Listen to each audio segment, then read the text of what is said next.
Gênesis 38, 18 vai dizer assim: então ele respondeu: que penhor é o que te darei? Disse ela: o teu selo,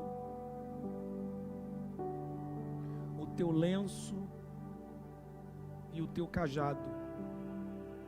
Ele, pois, lhe deu, e esteve com ela, e ela engravidou dele. Eu vou ler mais uma vez. Então ele respondeu, esse ele aqui é Judá, tá? Então Judá respondeu: que penhor eu te darei? E disse ela, esse ela aqui é Tamar.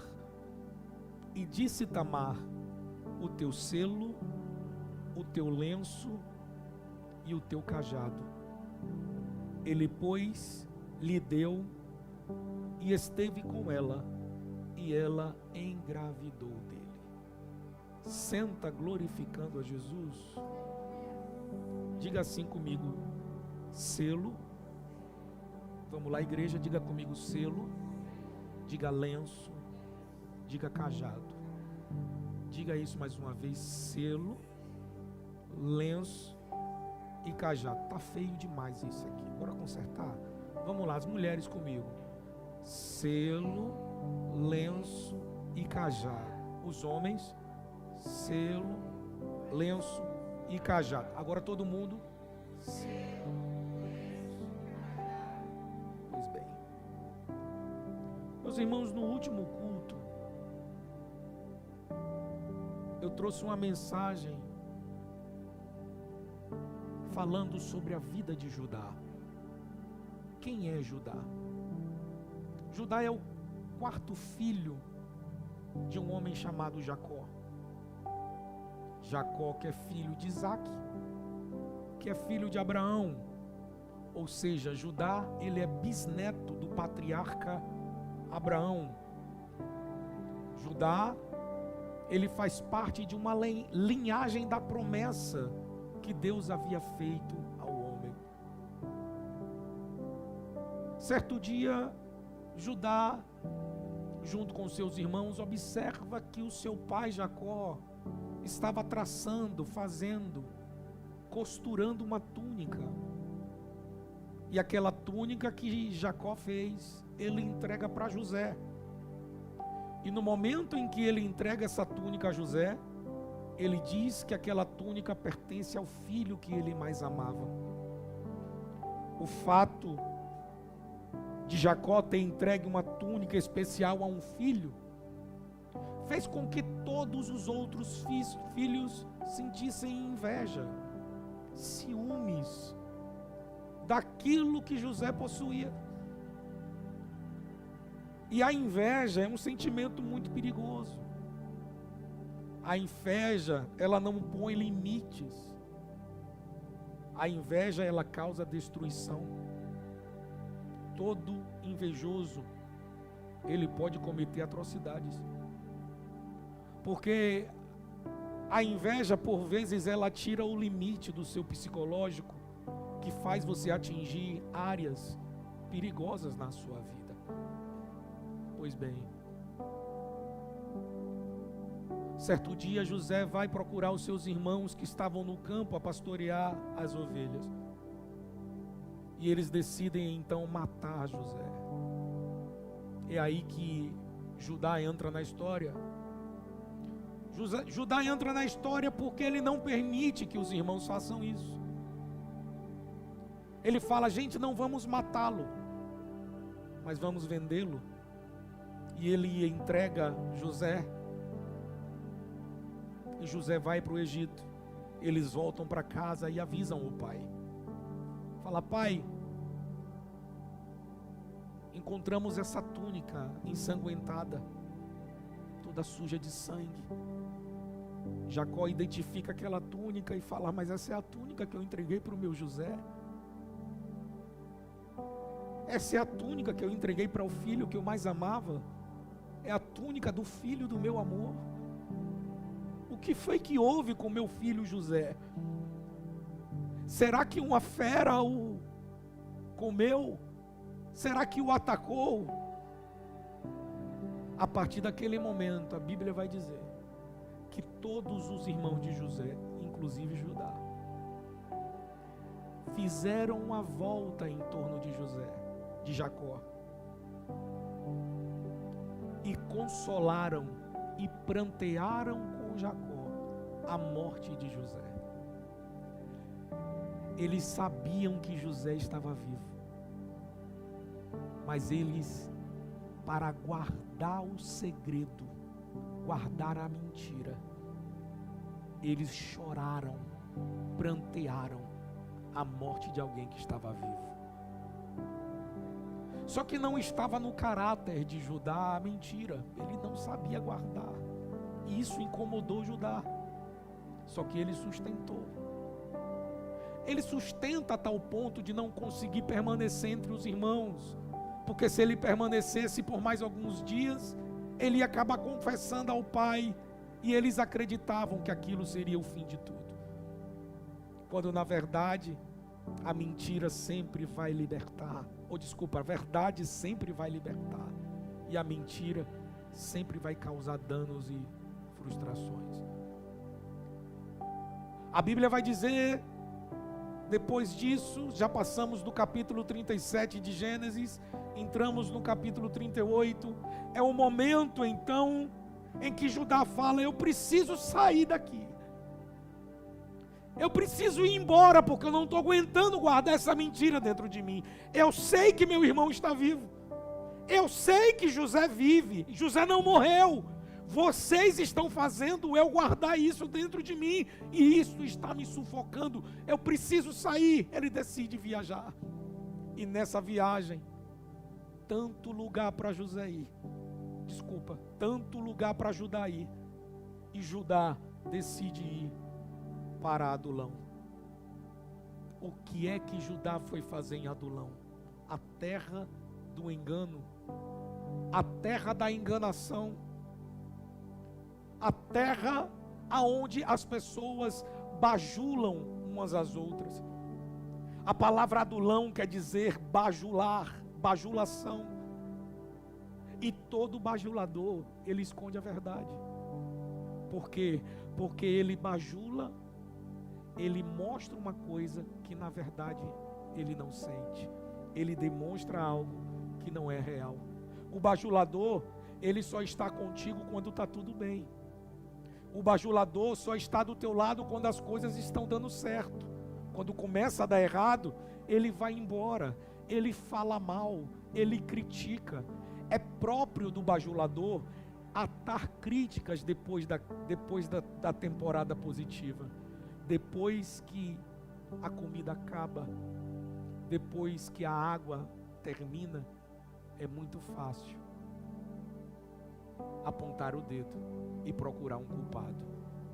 Pois bem, Judá vai para a terra da enganação.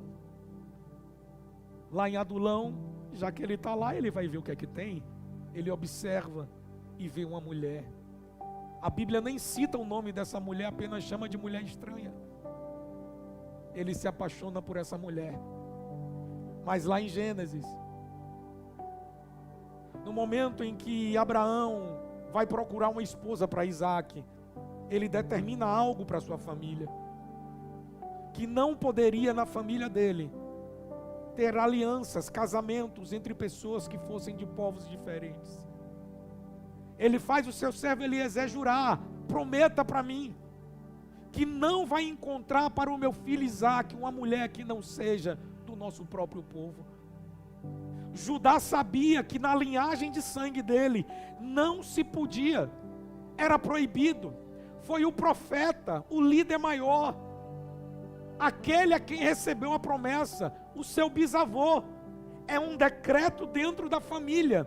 Não se pode fazer aliança com pessoas que são de outros povos. Nós precisamos manter a nossa aliança, mas sempre existem pessoas dispostas a quebrar com a aliança que foi gerada. Judá naquele momento se apaixona por uma estranha e se casa com ela. nesse casamento com a estranha. Judá tem 3 filhos. Desses 3 filhos, Judá decide então também pegar o filho mais velho, agora já adulto, e entregar uma mulher para que ele pudesse se casar. É quando entra outra personagem daquilo que vamos falar hoje, Tamar. Tamar. Judá errou tomando uma mulher estranha para ele.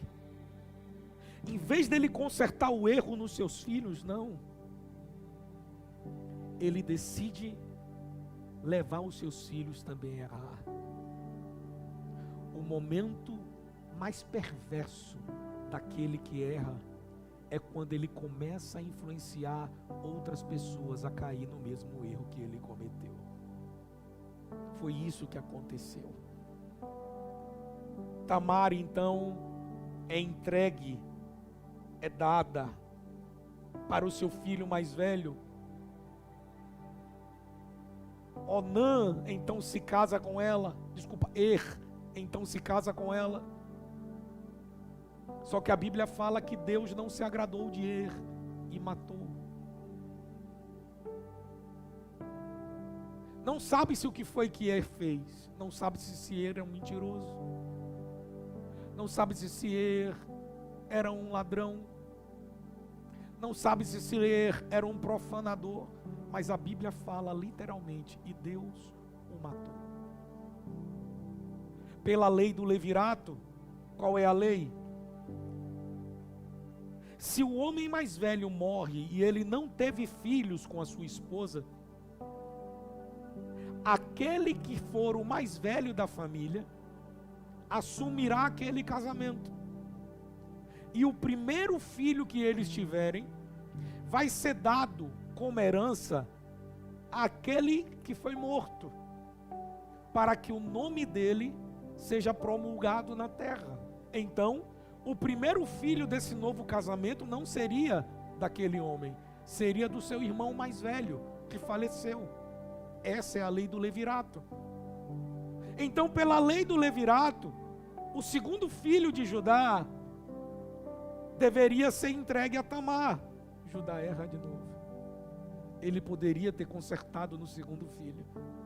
Ele vai e entrega o seu segundo filho, chamado Onã, para Tamar. Sabe o que acontece? Onã morreu. Quando você está praticando erros, a morte fica te circulando. A morte fica te dando voltas, procurando um momento para que possa destruir a sua vida. As nossas falhas, elas são tendentes a causar espantos no mundo espiritual. Sabe por quê? Tem coisas que nem o mundo espiritual acredita que a gente faz. Não acredita. Um homem de Deus, uma mulher de Deus dessa, cometendo um erro como esse. Um homem justo com a família que tem, uma mulher justa com essa família. Quando é a vez de selar, porque a lei do levirato continua. Nem Onã, o segundo filho, nem Er, o primeiro filho, tiveram filhos com Tamar. Mas imagine, tu casa teu filho com a mulher, o teu filho morre. O teu segundo filho casa com a mesma mulher, o teu segundo filho morre. Quem é o culpado disso tudo? Na tua cabeça, tem uma maldição nessa mulher. Tem algo errado sobre a vida dela. E Judá pensou isso. Ele falou: não vou entregar meu terceiro filho, Selá. Eu não vou entregar Selá para o casamento com Tamar. O que vou fazer? Eu vou devolver Tamar para a sua casa como viúva. A diferença de Selá para Onã, o filho segundo que havia morrido, era de 3 anos. Eu vou dizer para ela que de fato ele era muito novo. Ela precisaria esperar ele crescer para que fosse entregue. E assim foi feito. Quem é Tamar? Uma mulher de outro povo. Uma mulher que não tem o mesmo sangue. uma mulher que não é da aliança. Quando você faz aliança com pessoas que não pertencem a Deus, você abre portas para fazer alianças com aqueles que pertencem ao diabo. As suas alianças vão determinar as colheitas que você terá.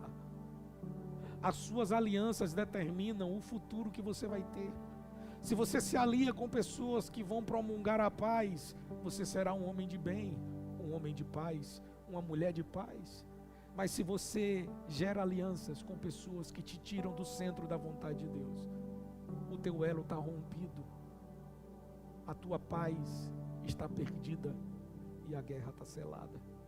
Cuidado com as suas alianças. Sabe o que acontece? A mulher de Judá morreu. Tudo na vida de Judá estava dando errado. Por quê? Por conta da inveja de José. Por conta da mentira que ele sustentava para o seu pai. Por conta da decisão errada de ter ido para Adulão. Por conta da decisão errada de casar com uma mulher que não é, ou o acúmulo de sequências erradas. A vida de Judá estava ladeira abaixo. A vida de Judá estava em uma descida volumosa. Judá estava se perdendo. A chegada de Tamar, a chegada da sua nora, simbolizou o início das consequências, o início das perdas. Foi o momento em que Judá começou a perder. Foi o momento que ele perde o primeiro filho, ele perde o segundo filho. Logo depois disso, ele perde a sua esposa. As alianças que ele tinha feito estavam sendo rompidas. Ele fala: não vou entregar Onã, não vou entregar meu filho para essa mulher, não vou entregar, eu vou devolver Tamar. Foi a forma que Judá encontrou de fugir do problema. Essa foi a maneira que Judá encontrou de abrir mão daquele problema. Pronto, Deus, comecei a resolver. Não me culpe mais. Não me penalize mais. Eu vou mandar o problema bem para longe. Só que Judá não resolveu o problema. Judá fugiu do problema. Quando você foge do problema, ele te encontra no futuro bem mais forte. Quando você não resolve no passado, no futuro ele te apresenta de novo. Problema não resolvido no passado se torna uma grande crise no futuro. Resolva o teu problema.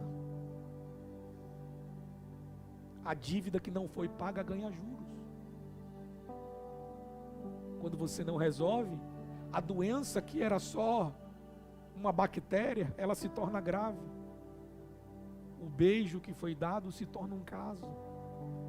O furto começa a se tornar um vício, começa a se tornar um roubo. A mentira que era pequena se torna uma mentira grande.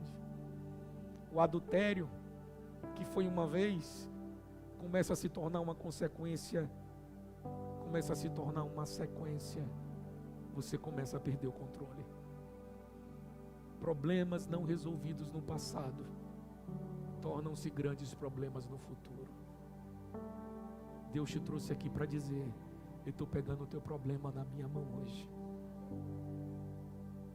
E eu vou resolver tudo aquilo que tem te trazido tristeza e dor. Só que você vai ter que tirar Tamar do armário nessa noite. Você vai ter que tirar Tamar daquele esconderijo que você levou. Você vai ter que tirar o teu problema daquele lugar perigoso, daquele lugar de esquecimento. Judá, ele escondeu o problema e não buscou a solução do problema. Como ele poderia resolver isso? Liberando ela. Chega um momento então que ele decide ir para uma terra chamada Timina. Todos os anos existia uma festa nessa cidade onde aqueles que eram cuidadores de ovelhas se reuniam para festejar, se reuniam para celebrar o tempo em que As ovelhas foram guardadas, cuidadas, protegidas dentro daquele ano. E eles celebram esse tempo. Na terra de Timina, o tempo passou, o luto de Judá passou, Selá cresceu. Ira era o nome de um amigo que Judá possuía em uma cidade chamada Adulão. Ira, esse amigo que ele tinha, vai então com Judá para essa terra. Só que no momento que ele está indo em direção a Timina, alguém avisa Tamar: Tamar, o teu sogro está subindo para Timina. Observe uma coisa: Tamar continua sendo da responsabilidade de Judá. Tamar continua sendo parte da família. Não casou? Você não fez a aliança? Ela continua sendo da família de Judá. Ele devolve Tamar para a casa do seu pai, até que Selá, o terceiro filho, crescesse. E assim ele chamasse ela de volta. O problema é que Selá cresceu. E nada de Judá chamar Tamar. Judá cresce. Selá cresce. E Tamar não vê a solução do seu problema. O seu problema continua. Eu quero me casar. O terceiro filho está aqui. Tamar sabendo que ele estava lá. Tamar sabendo que ele estava indo para Timina. Meu sogro não me deu Selá ainda. Estou esperando há tanto tempo e nada mudou até agora. Aí sabe o que ela faz? Então eu vou dar o meu jeito. Ei, espera.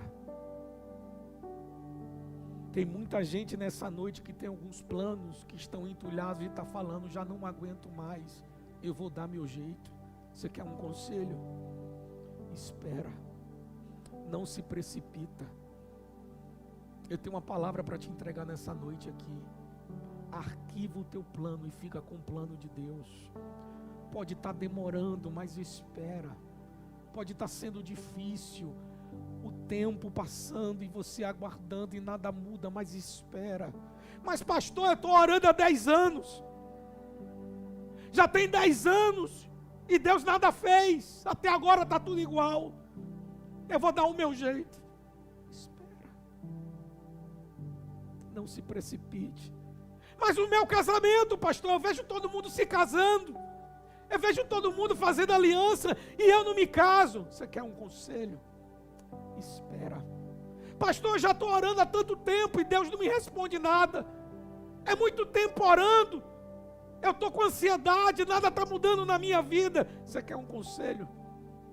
É melhor você esperar a porta de Deus do que pegar a chave da porta do problema.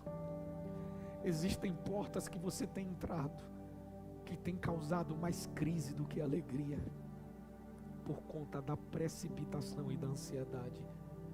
Todo precipitado sofre. Todo precipitado abre a porta da crise. Todo precipitado abre a porta da angústia. Por quê? Porque abriu uma porta a qual Deus não permitiu. Porque fez alianças com quem Deus não permitiu. Porque selou, abriu caminhos que Deus não se agradou. Na medida que você se precipita, que você não espera em Deus, à medida que você toma as suas próprias decisões, não vou esperar mais, você começa a dar lugar ao diabo para agir na tua vida. Você quer um conselho nessa noite? Espera. Olha para a pessoa do teu lado e fala assim: espera. Deixa a ansiedade, deixa essa ansiedade ir embora. Diga: espera. Está doendo, mas espera. Você está quebrado, mas espera. Está sozinho, mas espera. Está sendo humilhado, mas espera. Está no desconhecido, mas espera. Está desempregado, mas espera. Espera. Deus tem um plano para essa crise. Deus tem um plano para esse problema. Tamar tinha um plano também. Tamar então vai copiar um costume hitita da lei do levirato. A lei do levirato, ela só poderia ser suscetível aos irmãos. Apenas o povo hitita, naquele tempo, fazia a lei do levirato também ser possível para o pai. Naquele momento, isso era repudiado pela sociedade. Toda a sociedade achava isso um absurdo. Como pode? Era a mulher do filho dele. Como ele se casa com a mulher do próprio filho? Não, isso é um absurdo. Não pode. A sociedade condenava. Mas era o único plano que Tamar tinha. Por quê? Porque ela decidiu dar o seu próprio jeito. Ela decidiu agir segundo os seus pensamentos. Ela não teve o tempo de esperar a forma que Deus resolveria os problemas. Tamar então tirou aquelas vestimentas de luto e colocou as vestimentas de uma prostituta. Tamar se veste como prostituta. Ela fala: eu vou tirar minhas vestes de viuvez, vou colocar uma roupa de prostituta e vou ficar esperando ele. No momento em que ele passar, ele vai querer algo comigo. Entenda. Qual é a estrutura moral de Judá diante de Tamar? A ponto dela pensar assim: vai ser muito fácil. É só eu colocar uma roupa de prostituta que está tudo resolvido. Se eu colocar uma roupa de prostituta, o Judá vai me olhar. É simples demais. Vou tirar minha roupa de viúva, vou colocar uma roupa de prostituta e vou ficar no caminho. Ele vai passar e vai me querer. O plano de Tamar é simples. Agora, como é que ela tem certeza que Judá vai olhar para ela? Qual é a tua conduta, Judá? Você fica olhando para onde, Judá? Aonde os teus olhos têm passado, Judá? O que é que você tem feito, Judá? Sabe qual é a verdade? Tem gente que não dá nem mais trabalho para o inferno. Qualquer vento que passa derruba. Qualquer música que toca cai. Qualquer barra de saia que passa na frente é uma queda. Qualquer circunstância que apareça é suficiente para o erro acontecer, para o problema ser consumido. O diabo já sabe como é que faz. É só o demônio passar lá de madrugada que ele já sabe.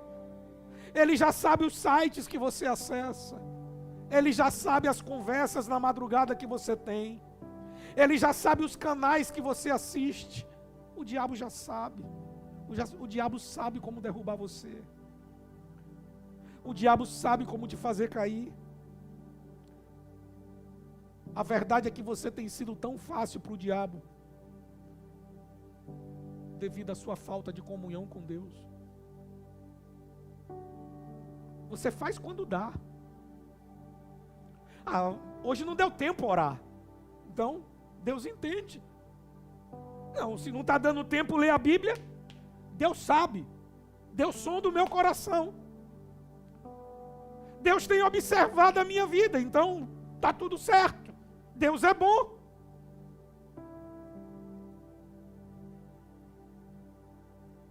Não, se der tempo aí para a igreja hoje, amém. Mas esse compromisso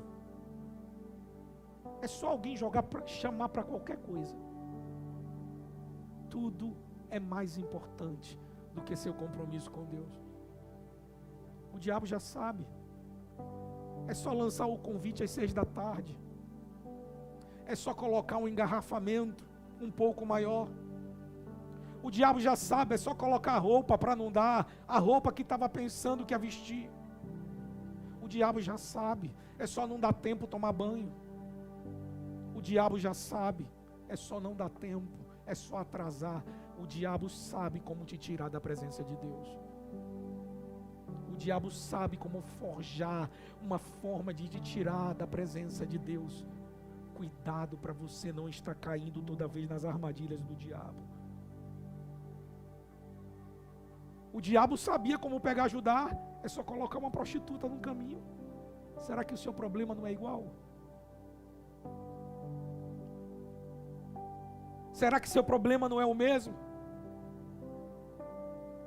É só colocar algo fácil na tua frente que você rouba.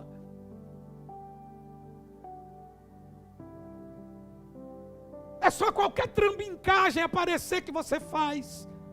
É só o guardinha parar que tu já tira 50 para dar.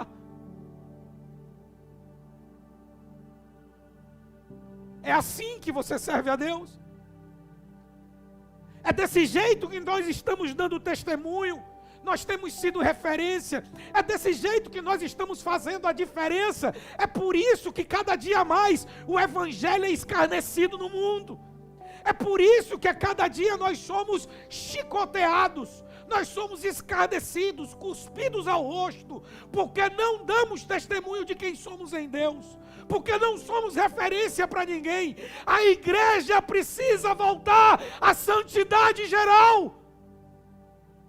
Estamos libertinos, permissivos, tudo pode. É só colocar uma porta de facilidade. É só colocar uma oportunidade simples que a gente cai. Mas tudo que você conquista com facilidade, você vai colher com dificuldade. Toda plantação que é fácil vai ter uma colheita difícil. Tamar vai e se veste como prostituta. Ela cobre o seu rosto.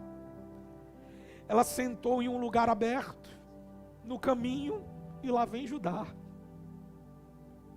Está lá sentada no lugar aberto esperando ele. E lá vem Judá.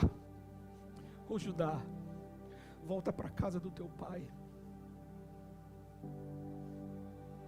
Volta para o caminho, ainda dá tempo você desistir, não cai não. Ainda dá tempo você dar passos para trás. Ei, não responde a mensagem não. Deixa sem resposta. Bloqueia. Ei, fecha essa porta do diabo que você está vendo que é um laço. Fecha esse caminho que está te levando para o inferno. Você sabe que se você fizer isso, você está cometendo um crime, um erro. Volta atrás as tuas decisões, para que o pior não aconteça amanhã.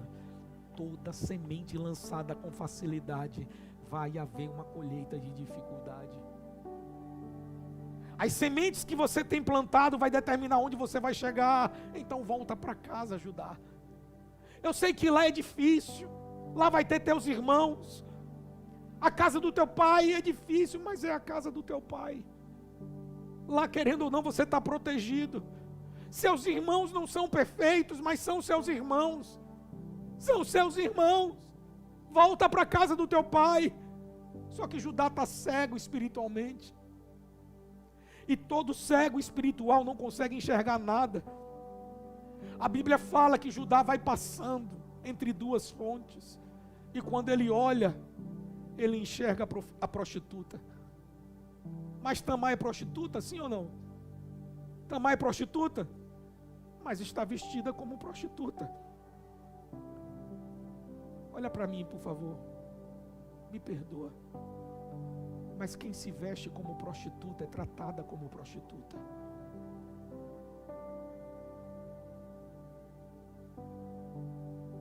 Não queira tratamento de princesa se você se veste como prostituta. Não queira ser tratada com honra se você se veste como uma mulher qualquer, como uma mulher vulgar. Se você se comporta de forma vulgar, você não vai ser tratada com honra. Você vai ser desprezada. Valorize a mulher que você é. Valorize a criação que você teve, o ensinamento. Sua mãe não lhe ensinou isso. Você não aprendeu isso dentro de sua casa, no seu pai. Se vista como uma mulher referência, como uma mulher de família, como uma mulher de Deus. Tamar não era prostituta, mas se vestia como prostituta. Se você se comporta como prostituta, você vai ser tratada como prostituta. conserte os seus passos, para que você não seja confundida com uma qualquer. Vocês me desculpam, tá? Nós precisamos parar de sensualidade dentro da igreja, gente. A igreja está se tornando lugar de buscar sensualidade, de se fazer comportamento imundo. Eu me lembro que nos anos 90, para o início desse século, tudo se falava que a igreja precisava de uma reforma. A igreja está muito engessada, a igreja está muito fechada. É culto de doutrina, tá? Por isso que eu estou falando leve assim.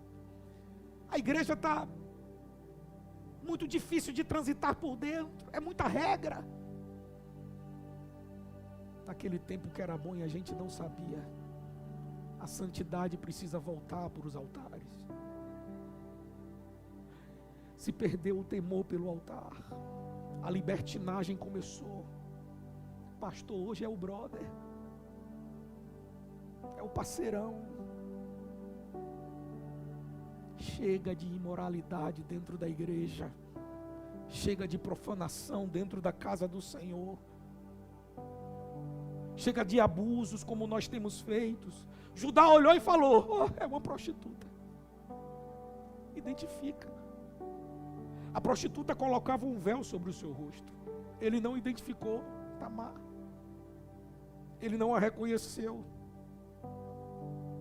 porque ele sabia quem ela era. Mas pelo véu, ele não conseguiu enxergar pelos seus olhos. Mas o tratamento que ela recebe é o tratamento que ela queria receber, o tratamento de uma prostituta. Foi assim que ela se comportou. Se ele galanteia, na verdade, é uma tentativa de conquista, é ou não é verdade? Joga uma conversa fiada. Se ele é gentil, é uma tentativa de conquista. Mas ela entra no relacionamento ainda em um nível pior. Ela entra naquele relacionamento de uma forma ainda mais devassa. Em um relacionamento normal, é comum alguém falar assim: como eu queria que algo acontecesse, como eu queria que isso fosse acontecendo, mas ela não, ela coloca preço. Quando ele se insinua para Tamar, Tamar fala assim: o que você vai me dar? Ela coloca preço. Judá insinua que está querendo deitar com ela, ela fala: o que você vai me dar? Ei, tudo que se coloca preço é prostituição. Tem coisas que não tem preço. Tem coisas que você não paga. Quando você coloca preço, você está se prostituindo. Não se coloca preço para entregar amor, para fazer o bem.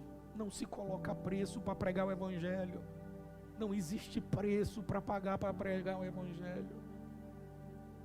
Eu recebo muitos convites para pregar, e nesses convites as pessoas perguntam: pastor, quanto é que o senhor cobra? Não se pergunta quanto é que você cobra, isso é colocar preço. Eu não sou prostituto do altar. Não se coloca preço para fazer a obra de Deus. A obra de Deus não tem preço, não existe valor. Quando você começa um relacionamento interessado naquilo que o outro tem, não é amor, é prostituição. Mas é um homem rico, é prostituição. Está arrumado na vida, cuidado. Às vezes aquilo que você está observando pode ser o maior laço de destruição para a tua vida. Você fica olhando aquilo que o outro tem por fora, mas você não consegue enxergar o que ele tem por dentro. O problema não está naquilo que você vê, o problema está no coração que ele possui. É por isso que muitos sofrem, porque fazem alianças baseadas naquilo que os olhos conseguem ver, mas esquecem que o coração pode estar sujo de mazelas, feridas, doenças que não são fáceis de resolver. Cuidado com as alianças que você faz. Cuidado com as alianças que você faz. Naquele momento Tamar perguntou para Judá: e o que é que você vai me dar? O que é que você tem para me dar? Judá pergunta a ela: o que é que você quer? Aí ela responde: eu quero o teu selo. Ela olha todo o corpo de Judá naquele momento. Ela olha toda a estrutura de Judá, olha ele da ponta do pé até a cabeça e fala: eu quero o teu selo, eu quero o teu lenço e eu quero o teu cajado. Diga comigo: selo, lenço e cajado. Diga de novo: selo, lenço e cajado. Nessa hora Judá dava para perceber que aquilo era um laço. Era fácil perceber, porque ela só está pedindo coisas que trazem identificação de quem ele é. É perceptível que aquilo era um laço, que ele estava caindo, mas ele estava cego. Ele já estava completamente encantado. Naquele momento ele só pensava: eu quero porque eu quero. Eu não quero saber da consequência de amanhã. E sabe de uma, ninguém vai saber. Ninguém vai descobrir. Não tem como ninguém saber, só tem eu e ela aqui. A gente sempre acha isso, que ninguém nunca vai descobrir, que ninguém nunca vai ver, que ninguém nunca vai saber. Naquele momento Judá, ele perde o controle. Ele tinha tudo, ele tinha selo, ele tinha lenço, ele tinha cajado. É tudo que um homem daquele tempo precisava para identificação. Você tem tudo para não cair nessa cilada que está sendo armada para você. Você tem tudo, você não precisa tomar essa decisão de entrar por um caminho que não agrada a Deus. Volta atrás agora, Judá. Não cai nesse laço, isso é uma armadilha. Você vai sofrer amanhã, você vai sofrer com essa decisão. Volta atrás, Judá. Não cai nesse engano. Não cai nessa crise. Não entra nesse problema. Volta atrás, Judá. Você tem família. Você tem filhos. Você tem admiração. Não estou falando mais de Judá, não. Estou falando de mim, de você. Volta atrás. Não passe essa nota mais uma vez. Você sabe que essa nota é fria. Se a fiscalização bater, vai fechar a tua empresa, vai fechar teus negócios, você pode ser preso. Não passa o troco errado mais uma vez. Todo dia é R$1, é 2 de cada cliente. Uma hora alguém vai descobrir, e quando isso acontecer, vai ser pior para você. Você pode ser preso, vai enfrentar a vergonha, vai enfrentar a crise. Não tome essa decisão, volte atrás. Não queira tirar proveito de situações as quais você sabe que ali não está a presença de Deus. Deus está te dando livramentos nessa noite, se você entender aquilo que está acontecendo aqui, porque Deus está observando você. A Bíblia fala que ele então pega o selo e entrega a Tamar. O que era um selo? O selo era uma espécie de pedra. Essa pedra ela era cravejada, desenhada com o brasão da família. Nesse brasão da família, no centro, ficava também o nome daquele que era o portador daquele selo. Era um círculo. Aquele selo, ele era como a digital daquele homem. Era como a palavra dele. Era como a assinatura. Quando Tamar disse para ele: eu quero o teu selo, ela está pedindo para ele: eu quero a sua identidade. Eu quero a sua palavra. Eu quero a certeza. Judá, quando ele ia assinar o contrato, ele não fazia a assinatura, ele batia o selo. Quando Judá ele assumia um compromisso, ele ia lá e batia o selo. Quando Judá ele fazia uma compra de algum animal, ou vendia algum animal, ele ia lá e selava. Quando Judá se casou com aquela mulher, a mulher estranha, ele selou, significa compromisso selado, está selado. O termo está selado vem desse tempo, porque o selo significava que a palavra foi dada e o compromisso foi firmado. Só que tem meia dúzia de pessoas que não honram o seu compromisso, que não honra com a sua palavra. A verdade é que tem muita gente que já perdeu o selo. Tem muita gente que já foi prostituído pelo selo. É aquele que fala, eu vou, mas não vai. Eu vou doar, mas não dá. Fica tranquilo que semana que vem eu passo aqui e pago, mas não paga. É aquele que fala, pode esperar que semana que vem eu estou lá. Tem gente esperando você até hoje. Quem tem selo não falta com a palavra. Quem tem selo não faz compromisso que não pode honrar. Quem tem selo, falou, está falado. Se algo atrasou, dá uma satisfação. Conversa, entre em acordo. Quem tem selo, mantém a firmeza das suas decisões. Essa é a postura de um homem de Deus. Essa é a postura de uma mulher de Deus. É se comportar com compromisso com as pessoas, dando satisfação a elas, sendo honesto, sendo justo, sendo coerente. É isso que forma o caráter de um cristão. O caráter de um homem de Deus, de uma mulher de Deus, ele é forjado pelas suas atitudes e não pelas suas palavras. Ele é forjado por aquilo que ele fala e aquilo que ele cumpre, por aquilo que ele diz e por aquilo que ele faz, pelos compromissos que ele arca e com os compromissos que ele paga. Para de ser chamado de enrolado lá fora, de enganador, usurpador. Homem de Deus tem que ter palavra. Mulher de Deus tem que cumprir com a sua palavra, com os seus compromissos, dando testemunho daquilo que somos. Aí está aqui na igreja domingo com a roupa toda fechada, segunda está na praia com o biquíni todo misericórdia.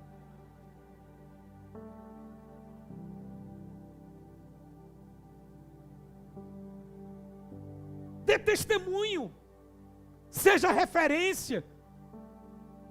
Se você se veste como prostituta, você vai ser vista como prostituta.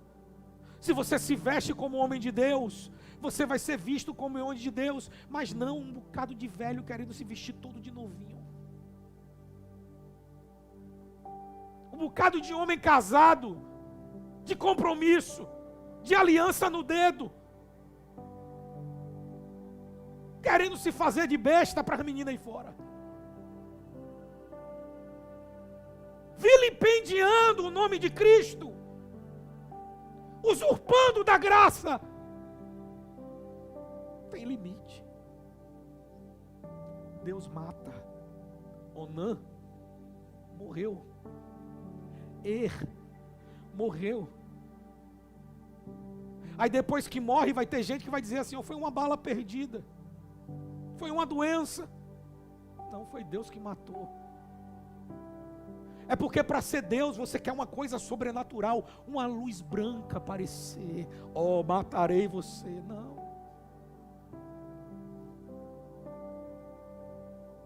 Mas sabe qual é a verdade? Pode ter gente aqui ou assistindo aí que está morto. Tua sentença já foi dada. Você só está vegetando aqui porque o limite passou.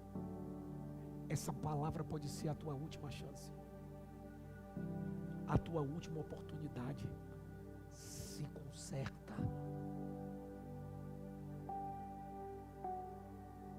Para de fazer graça.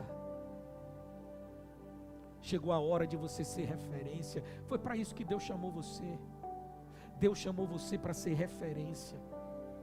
Deus está levantando você para ser um exemplo para os teus filhos, como pai, um bom pai de família, uma boa mulher de Deus, um homem referência, uma mulher referência. É isso que você tem que ser. Você precisa ser exemplo. Só que Judá não possui mais o seu selo. Judá não tem mais o seu selo, ou seja, Judá perdeu a sua palavra. Judá perdeu a sua identidade. O que é que Judá faz agora? Agora Judá engana. Agora Judá mente.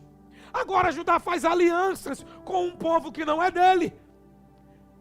Agora Judá firma alianças com um povo que não tem aliança com Deus. Agora Judá vai se dar para a prostituição. Não foi isso que ele aprendeu do seu pai. Não era isso que ele fazia na casa do seu pai. Observe a conduta. Observe a forma de você agir. A forma que você tem dado. A forma que você tem tratado o seu namoro. Indecência. Falta de pureza e santidade. E quer estar no altar. Pregando, cantando. Fazendo a obra de Deus. Com a alma suja. Sem purificação.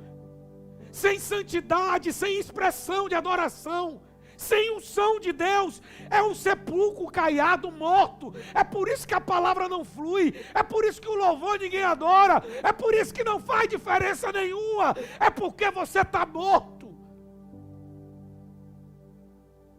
Você paralisou, se entregou para o inferno. Eu creio que se você decidir hoje, Deus vai te arrancar desse lugar. Deus vai te tirar desse buraco que você entrou e vai fazer a diferença na sua vida a partir de hoje. Mas é uma decisão difícil. É abrir mão de muita coisa. Tinha tanta gente aqui na internet, já saiu um bocado de gente. Valeu vocês que ficaram aí. Porque eu estou pregando para a galera da internet, não é para vocês não. Aqui todo mundo está bem. Aqui todo mundo é 100% Deus. É a faixa 100% Jesus na testa. É só para o povo da internet essa palavra, gente. Vocês não têm problema nenhum. Vocês estão ótimos. É ou não é verdade? Olha para o lado e fala misericórdia, Jesus. Fala isso, vai.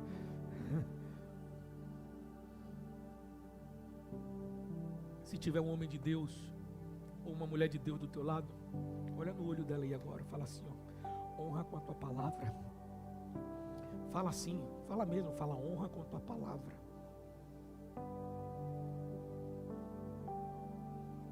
Tudo bem, Tamar? Está aqui o selo. Você quer mais alguma coisa? Eu quero o lenço. Me dê esse teu lenço. Me dê esse lenço, essa toalhinha aqui. Eu quero o teu lenço. O lenço, ele era utilizado apenas por homens ricos naquele tempo. Sabe como é que eles utilizavam? Eles enrolavam o lenço inteiro assim, ó. E eles usavam o lenço assim. Eles colocavam o lenço no pescoço para identificação. O lenço era usado como símbolo de poder. São marcas de esforço. É o que caracteriza a sua força. Porque você usa lenço para isso aqui, ó. Só que o lenço, ele era uma simbologia daqueles que eram poderosos. Era quem usava. Você lembra as gravatas? É originada disso, desse lenço. É desse lenço que surge a gravata. Porque eles usavam no pescoço para identificação de poder. Judá, ele tinha um lenço. Ou seja, era a expressão de poder que ele possuía. Quem olhasse para Judá falava, aquele homem é poderoso. Ou seja, se você perder seu lenço, você vai enfraquecer, Judá. Se você perder seu lenço, vai te deixar vulnerável. Aí você chega para mim e fala, pastor, os negócios vão de mal a pior, não vende nada, está tudo difícil. Eu não estou conseguindo ter lucro nenhum. Eu estou trabalhando demais e ganhando pouco, talvez. Você perdeu seu lenço. Talvez o problema seja exatamente esse. Você perdeu, você entregou seu lenço para alguma prostituta. Você entregou o seu lenço para alguma oportunidade. Você entregou o seu lenço para alguma facilidade que apareceu. Você deu o seu lenço para qualquer porta que foi aberta. Você pegou o lenço e entregou. Pastor, como é que eu perco o meu lenço? Você perde o lenço não valorizando aquilo que Deus te entregou. Porque a riqueza que você possui, meu irmão, minha irmã, não é o lenço. Lucas 19, versículo 20, vai dizer que existia um tesouro escondido dentro de um lenço. Deus colocou 3 tesouros na tua mão: família, teu ministério e os verdadeiros amigos. Essas são as tuas principais riquezas. A tua família engloba teu esposo, tua mulher, teus filhos. O teu ministério pode ser teus negócios, pode ser o teu chamado. Deus chamou você. E os teus amigos, difícil identificar quem são, mas existem. Mas você tem dado atenção ao seu lenço? Você tem dado atenção à sua família? Você tem dado tempo para cuidar da sua família? Você tem dado tempo para os seus filhos? Você tem dado tempo para o seu ministério? Você tem dado tempo para prestar mais atenção nos seus negócios? Aquilo que você cuida cresce.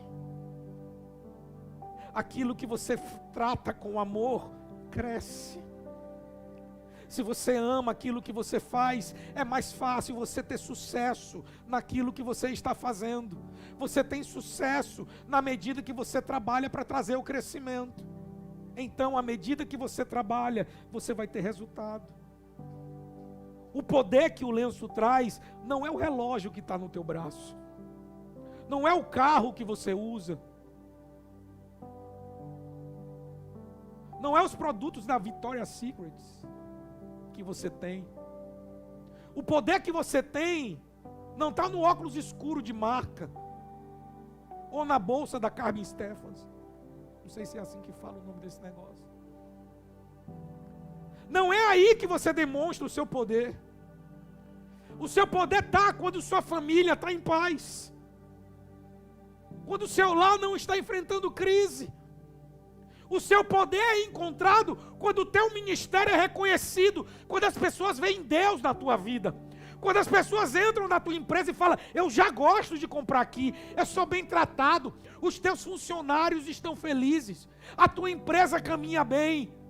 Isso é cuidar do teu lenço. Você cuida do seu lenço quando os teus negócios estão prosperando, e quando não estão, você perdeu o seu lenço. Tem alguma coisa errada e você precisa identificar. Você precisa saber por que é quando que você prega e nada acontece. Por que é que você não está conseguindo mais ministrar? Por que é que você não está conseguindo cantar como antes? Por que você não consegue ler a Bíblia? Por que você não consegue se expressar na palavra? Por que a palavra não entra na tua cabeça? Você precisa identificar aonde é que está errando. Você precisa perceber qual é o passo errado, qual é o passo errado que você tem dado. Conserta. Você perdeu o seu lenço. Volta atrás. Não entrega teu lenço para uma aventura qualquer. Não entrega o teu lenço para uma oportunidade que vem aparecer. O lenço, quando enrolado, gente, o que é que acontecia? Ele enrolava todo, fazia o cordão e passava por dentro desse cordão o selo. O selo era como um anel. Então, o selo ficava sustentado pelo lenço. O selo estava sustentado pelo lenço. O lenço sustentava o selo. O selo significava identidade. O lenço, reconhecimento. Se você perde o lenço, você perde o selo. Desde quando você perdeu o lenço, você se tornou irreconhecível. Você parou de cumprir seus compromissos. A tua palavra não tem valido mais nada porque teu lenço foi embora. Desde quando você perdeu o seu lenço, você não é mais observado como era, não era assistido como é. A forma das pessoas olhar a você mudou. Mudou por quê? Porque você perdeu o seu lenço. Você está perdendo o controle. Você não está observando, mas está ladeira abaixo como Judá estava. Judá estava em um declínio muito grande. Judá estava em uma queda muito grande e ninguém observava. As pessoas olhavam e viam que Judá não estava bem, mas dentro dele, ele queria avançar. Deixa a minha vida, ninguém me deu opinião nenhuma. Ninguém se meta que eu não dei ousadia para eles. Não lhe dê essa liberdade. Meu corpo, minhas regras. Eu faço do jeito que eu quiser. Só não pode dizer que é crente. Só não pode dizer que serve a Deus. Só não pode dizer que está na presença do Senhor. Porque Deus não comunga com prostituição. Porque Deus não comunga com libertinagem. Porque Deus não comunga com roubo, com adultério, com mentira. Deus não comunga. Estou nervoso.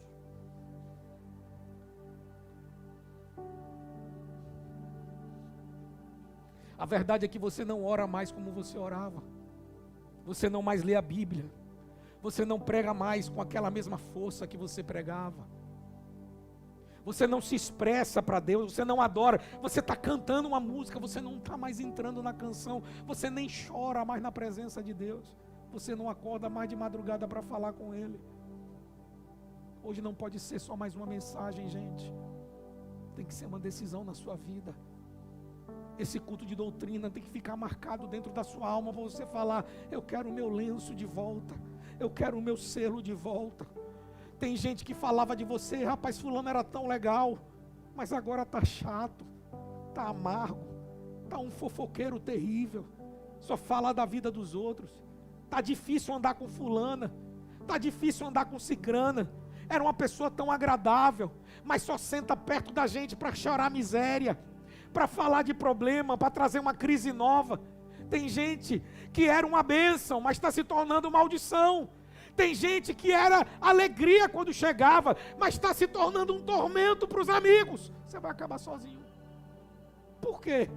Porque você está cego, sustentando a mentira, a inveja, sustentando alianças com pessoas que não agradam a Deus. Conserta o teu caminho. Se você quer ser reconhecido mais uma vez, daquele jeito, volta atrás, procura aquilo que você perdeu. Já estou caminhando para o final, você me dá mais um pouquinho de tempo? Diz amém. Estou sendo forte demais, gente. Vocês me perdoem, por favor. Mas tem coisas que eu preparei no esboço aqui que eu nem falei. Porque senão eu não vou poder publicar esse vídeo.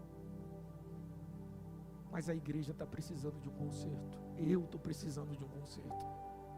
Nós estamos precisando voltar atrás. Rever os nossos conceitos de cristãos. Rever as escolhas que temos feito. Os caminhos que temos trilhado. Será que nossos filhos se orgulham em olhar para nós?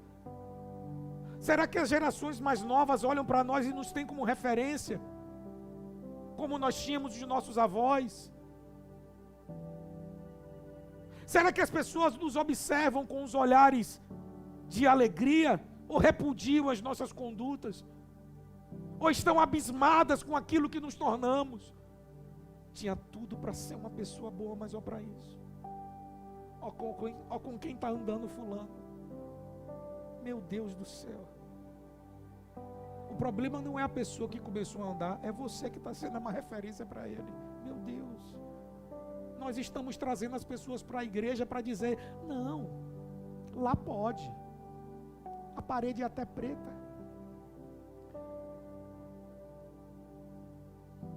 Não tem problema nenhum. Não. Santidade outra vez, gente. Santidade outra vez. Santidade outra vez, igreja, por favor. Por favor, santidade outra vez.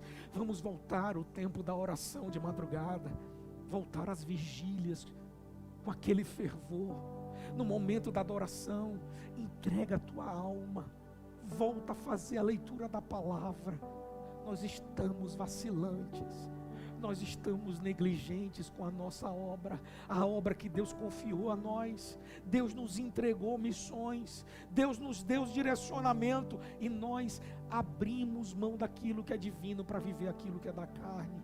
É por isso que os namoros estão impuros, é por isso que as alianças estão se quebrando, é por isso que os casamentos não estão duradouros. É porque tudo é passageiro. Qualquer um que pede o teu selo, você entrega. Qualquer um que pede o teu cordão, você dá. Qualquer um que pede aquilo que você tem, sua família, seu ministério, seus negócios, sua aliança com Deus, está sem valor algum. Nós estamos corrompidos.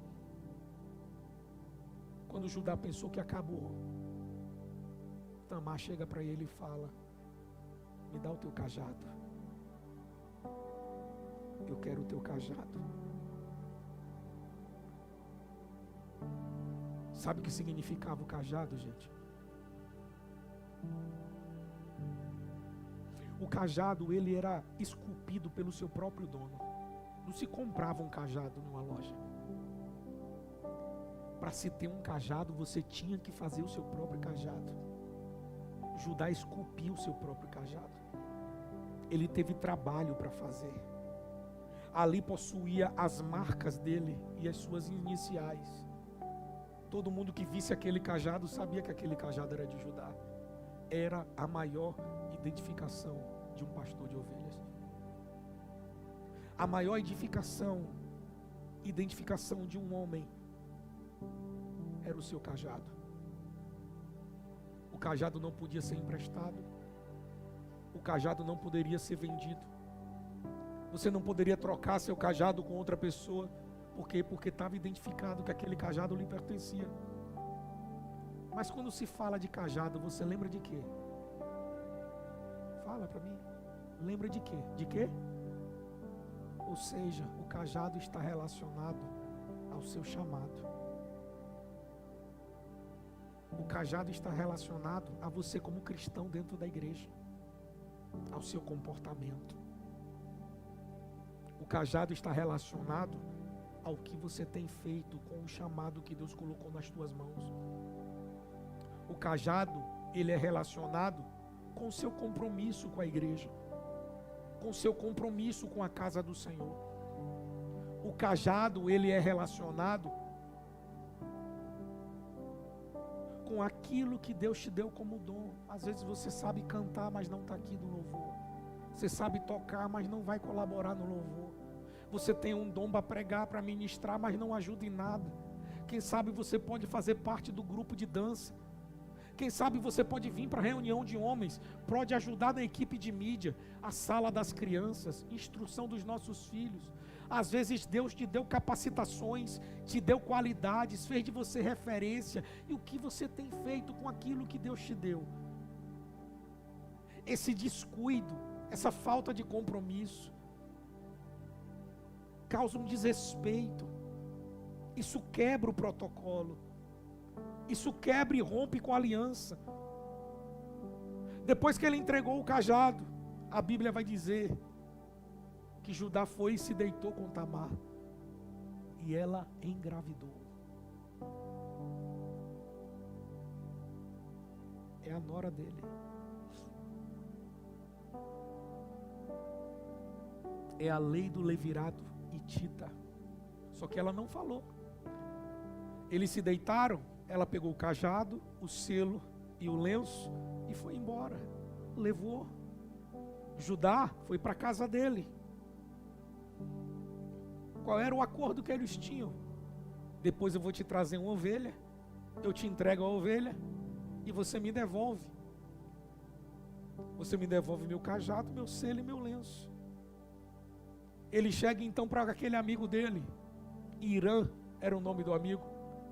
Fala: Irã, sobe lá na cidade de Timina, procura uma prostituta que eu encontrei entre duas fontes que existiam e leva para ela essa ovelha, por favor.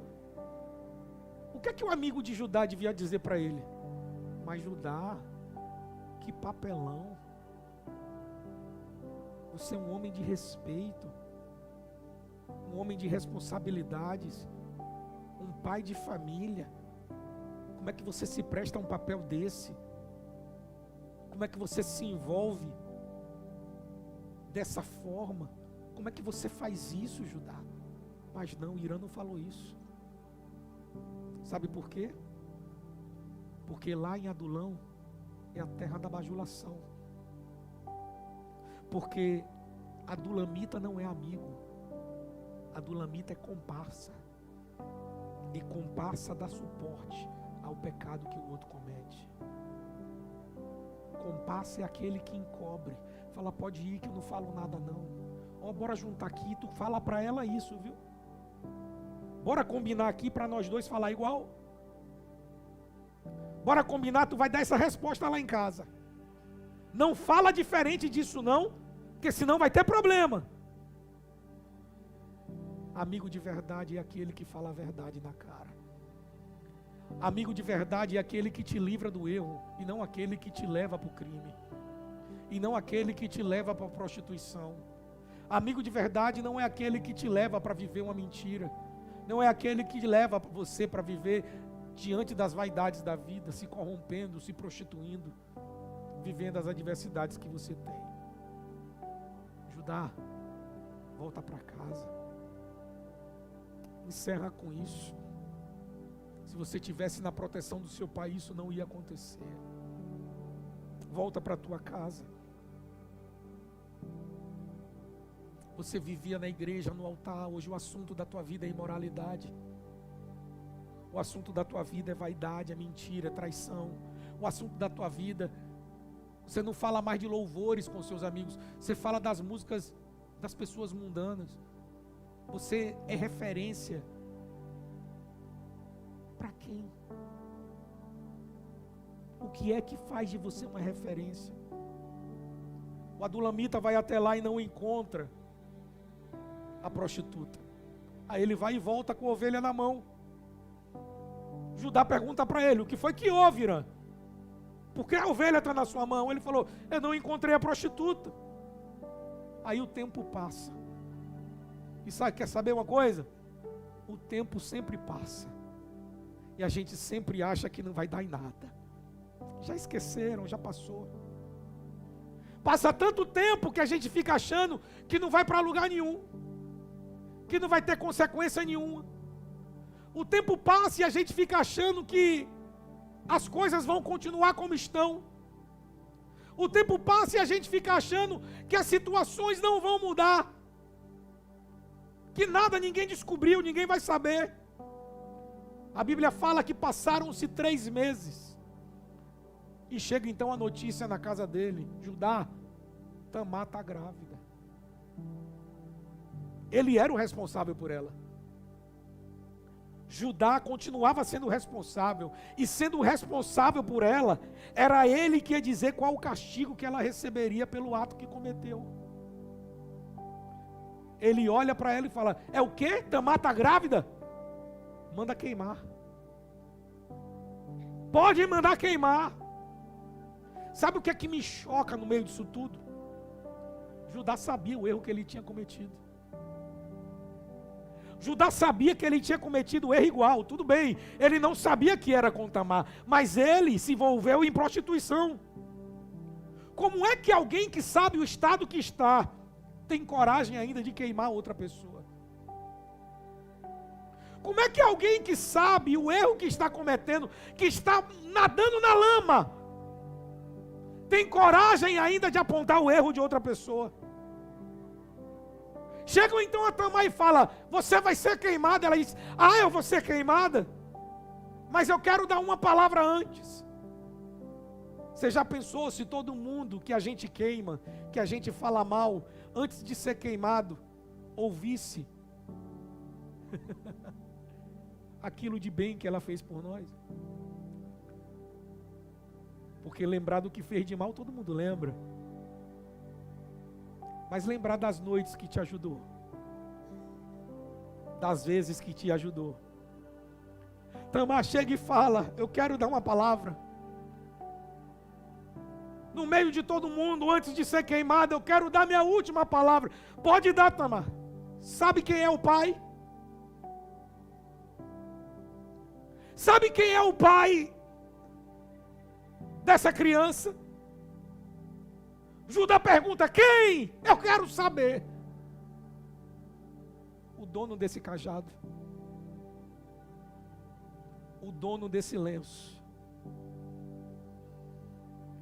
e o dono desse selo.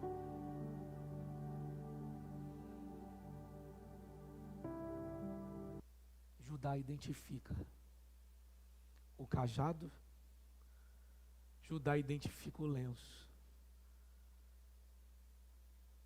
É meu, me pertence, mas ninguém viu, ninguém sabia.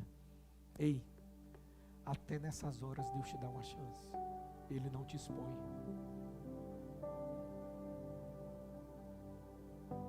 Naquele momento, sabe quem poderia ter sido queimado? Judá.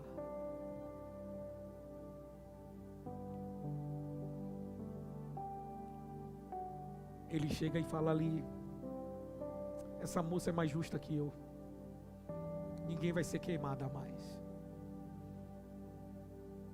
Aí a Bíblia vai dizer,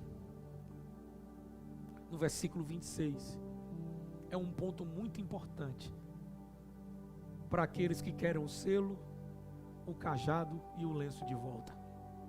Tem alguém que está precisando de algum selo, de algum cajado, de algum lenço? Se você está precisando, é um ponto muito importante, que é o final da mensagem. No versículo 26, lá no final ele vai dizer assim: e nunca mais a conheceu. Ou seja, e nunca mais ele se deitou com ela. Diga comigo: e nunca mais a conheceu. Levanta tua mão para dar uma palavra de Deus para você.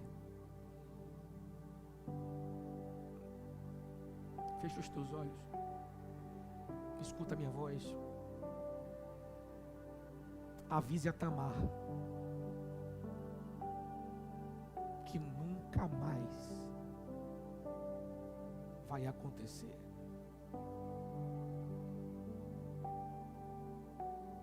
Você vai ligar para quem você feriu e vai dizer: nunca mais vai acontecer. Você vai pedir perdão para alguém que você machucou e vai dizer: nunca mais isso vai acontecer. Você vai ligar para sua amante, para o seu amante, para o seu namorado, para a sua namorada e vai falar: nunca mais vai acontecer.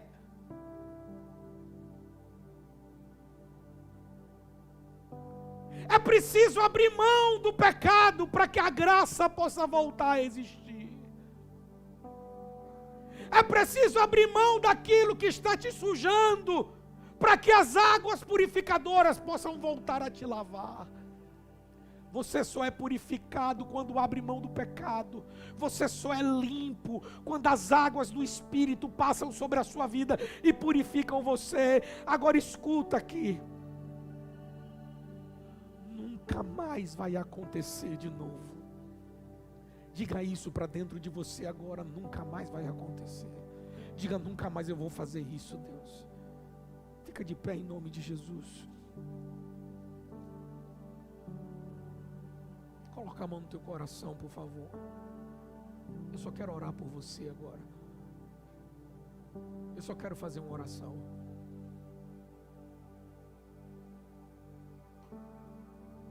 Talvez você recebeu de Deus uma palavra de direção nessa noite aqui. E essa palavra fez você despertar para algumas coisas de errado que você estava cometendo. Alguns erros que atravessaram o seu caminho, que você não tinha se atentado até então. E Deus está te dando uma chance de recomeço nessa noite. Olha para dentro de você agora e fala: perdão, meu Deus, pelos erros que eu cometi, pelas portas que eu entrei, pelos caminhos errados por onde eu passei, pelas escolhas erradas que eu tenho feito até aqui. Diga para Deus: eu quero voltar. Eu quero refazer a minha história, eu quero reconstruir o meu caminho. Eu quero passar pelos lugares aonde eu fui errado e consertar, escrevendo histórias certas.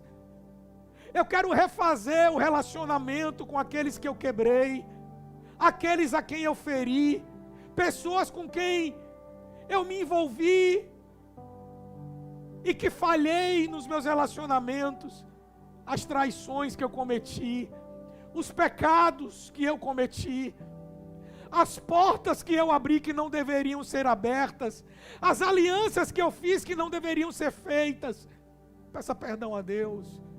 Peça perdão a Deus, porque antes de conhecer teu marido, antes de conhecer a tua mulher, você se deitou com alguém. Peça perdão a Deus, porque antes de você conhecer o seu companheiro, a sua companheira, você se precipitou e não esperou em Deus. Deus está refazendo a sua alma nessa noite, está refazendo a sua santidade. O Espírito Santo vai fazer morada, sabe por quê? Judá está voltando para casa.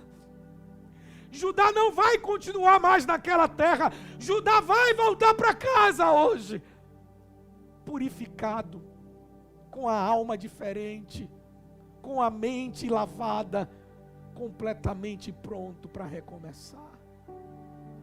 Pai, em nome de Jesus, nessa noite, eu te peço que o Senhor mude a rota errada que porventura estamos tomando na vida. Refaz o caminho, Senhor, para que nós possamos pisar nos ermos aonde passamos e erramos e reconstruir para que toda lama seja retirada. Lava a nossa alma, retirando toda a sujeira. Reconstrói, tira de nós, Senhor, as provações nessa hora. Nos dá descanso. Nos dá descanso diante das lutas que estamos passando, diante dos nossos erros, e nos ajuda a consertar, nos ajuda a recomeçar, para que nós possamos trilhar o caminho da paz, o caminho da retidão, o caminho da cruz. Nos devolve, Senhor, para a tua casa, em nome de Jesus. Dá um abraço nessa pessoa perto de você agora. Isso, abençoa a vida dela. Diga: Deus abençoe a sua vida. Deus guarde a sua vida. Isso, abençoa a vida desse irmão, dessa irmã, em nome de Jesus. Louvado seja Deus.